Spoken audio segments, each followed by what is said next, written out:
How is it possible that Ferrari, after one of its worst Saturdays in years, manages to transform a double failure into classification into an almost heroic comeback on Sunday in Imola? What secret adjustments and technical decisions made the unthinkable possible? In Emilia Romagna 2025, Scuderia Ferrari faced one of its most desolate weekends in recent years. The pressure was brutal before the starting action began. Running in Imola is not like competing in any other circuit. Imola is synonymous with history, legacy, responsibility. It is sacred territory for Ferrari. Less than 100 kilometers from the headquarters in Maranello, surrounded by thousands of tifosi that filled the stands with red flags, flares and hope, the atmosphere was so loaded with expectations that any result that was not outstanding was going to be interpreted as a disappointment. And that was exactly what happened, but on an even more painful scale than anticipated. Saturday's classification became a nightmare. For the first time from Canada 2024, none of the SF25 managed to access Q3. Charles Leclerc was eliminated in the 11th position, and Lewis Hamilton, in his first year with the Scuderia, was barely 12th. The coup was not just competitive, it was emotional. The faces in the garages were a mirror of frustration. Fans on the stands silenced. The symbolism of this fall could not be stronger. The most emblematic team of Formula One, unable to show speed at home. The disaster was not the product of a single factor. From free training, the information that came out of the red garage was alarming. Both Leclerc and Hamilton reported serious problems with the brake system. It was not only braking power, but of lack of consistency, erratic response, and feeling of instability in critical areas of the circuit. Leclerc described the brakes as horrible during the heating steins, and Hamilton was even more direct, downloading its radio frustration. In a circuit like Imola, where each curve requires surgical precision and full confidence in the car, a failure in that area compromises all performance. But the brakes were just the tip of the iceberg. The team was fined for manipulating tire pressures during practices, an infraction that revealed the level of despair within Ferrari. The most worrying was the fundamental contradiction that the telemetry data revealed. The SF25 needed to be soft to survive the aggressive curbs of Imola, but rigid to preserve the aerodynamic load and avoid the collapse of the flow below the ground of the car. This dichotomy left the team trapped in an irresolvable technical dilemma. A car without stability or consistency that could not be adjusted to perform either in traction or in braking or in a fast curve. Ferrari's engineers faced a clear-length technical labyrinth. Each adjustment solved a problem but created another. If they lowered the pressure of the tires, the traction improved, but they left the regulation. If they modified the suspension to absorb the pianos, they lost control in the rapid curves. And so, back after return, the car evolved. But nowhere. It was like trying to refine a defined instrument with broken ropes. That Saturday not only were badly classified. That Saturday Ferrari touched back in the moral, symbolic, structural. It was not a tactical fall. It was an existential miniature crisis. What was wrong in a car that was born in theory to fight the title? Why did the same engineers who had signed a solid evolution since 2024 were now trapped in desperate solutions? Where was the promise of renewal that brought Hamilton's signing? When Sunday afternoon fell and the traffic lights went out in Imola, what happened during the next 63 laps was something that neither the most optimistic inside Ferrari would have dared to predict. The Italian team passed, in a matter of hours, of being plunged into a storm of doubts and technical impotence to star in one of the most memorable traces in the recent history of the Grand Prix of Emilia Romagna. From the 11 and 12 positions on the grille, Charles Leclerc and Lewis Hamilton launched a redemption that seemed unattainable just one day before. The same car that had been ungovernable during the classification suddenly showed a radically different character in career conditions. What allowed this rebirth was not a miracle. It was a series of surgical strategic decisions that reveal to what extent Ferrari has learned from its past mistakes. The team completely sacrificed the performance on a return in favor of an optimized tuning for long stints, stable load, and progressive degradation. This decision, which seemed reckless on Saturday, turned out to be visionary on Sunday.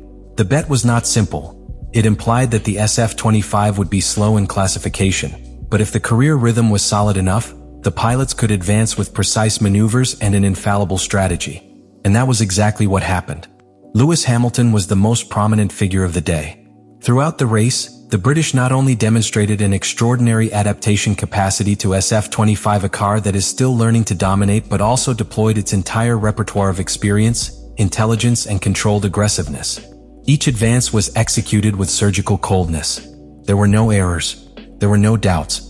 His maneuver over Alex Albon, for example, was one of the cleanest and most effective of the day, showing total control of the car and the limits of the car.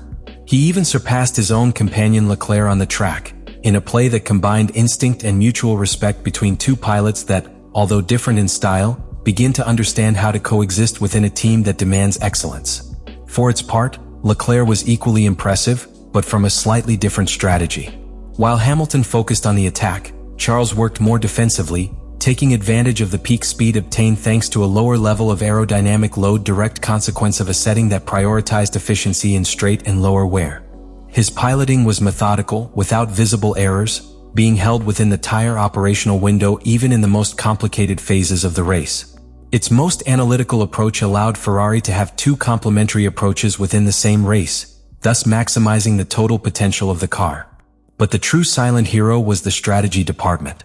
The timing of the stops and boxes, the selection of the compounds, and, above all, the constant reading of the gaps on the track were executed with a millimeter accuracy.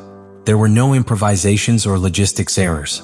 Ferrari achieved, for the first time in a long time, to harmonize the performance of the garage with track performance. Communication with the pilots was clear, proactive, and allowed both to focus on the pure execution of their rhythm without distractions or surprises. The SF25, that dual car, at times incomprehensible, finally found its place.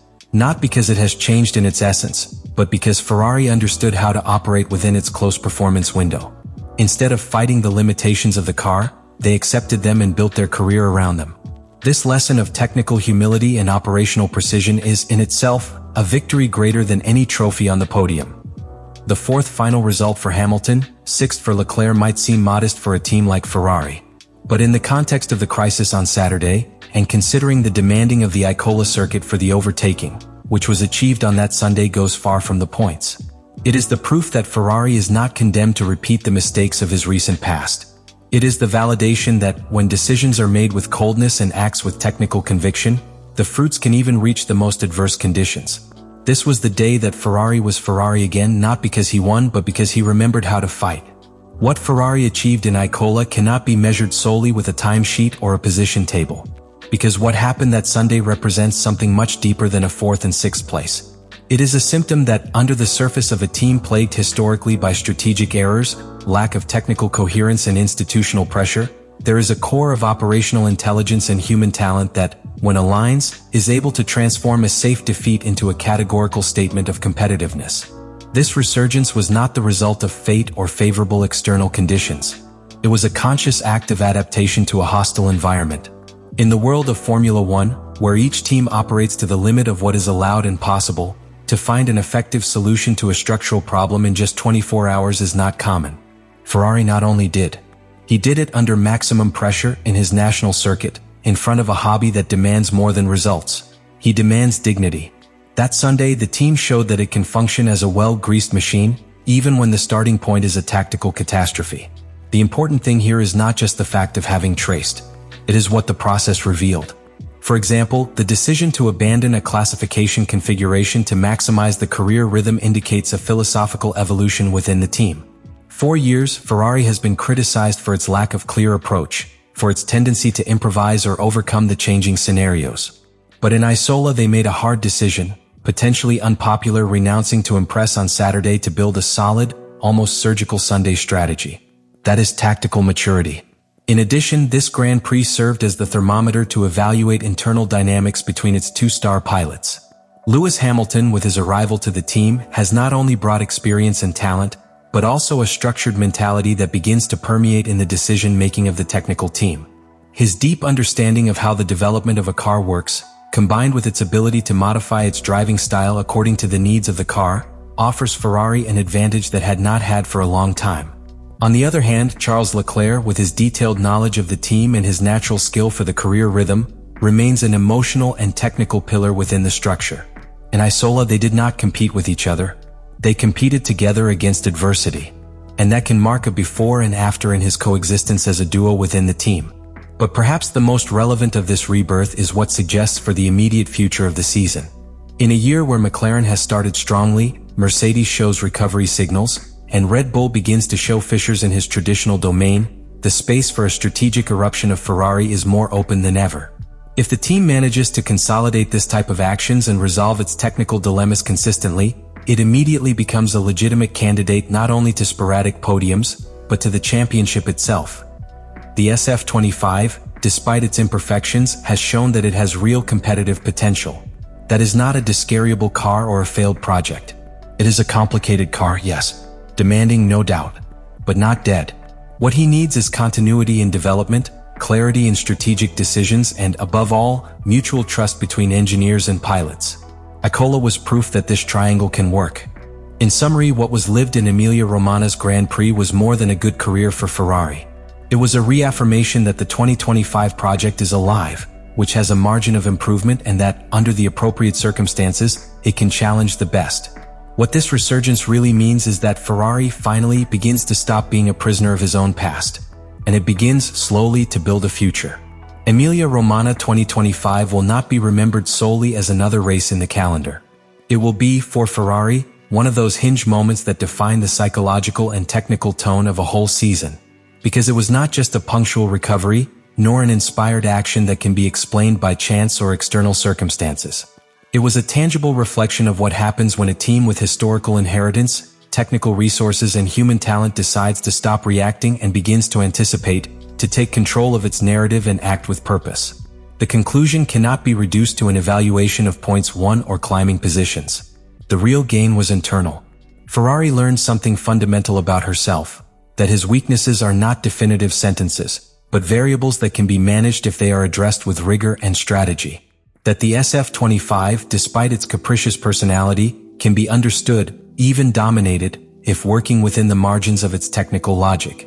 That difficult decisions such as sacrificing classification performance to build a solid race can give results if they are executed with conviction. It was also clear that the internal structure of the team is evolving. That engineers begin to operate with more autonomy and vision, that pilots are no longer simply driving the car, but actively contributing to their development, and that leadership from the wall has begun to show signs of tactical maturity, far from the ghosts of the past that turned Ferrari into synonym of erratic decisions.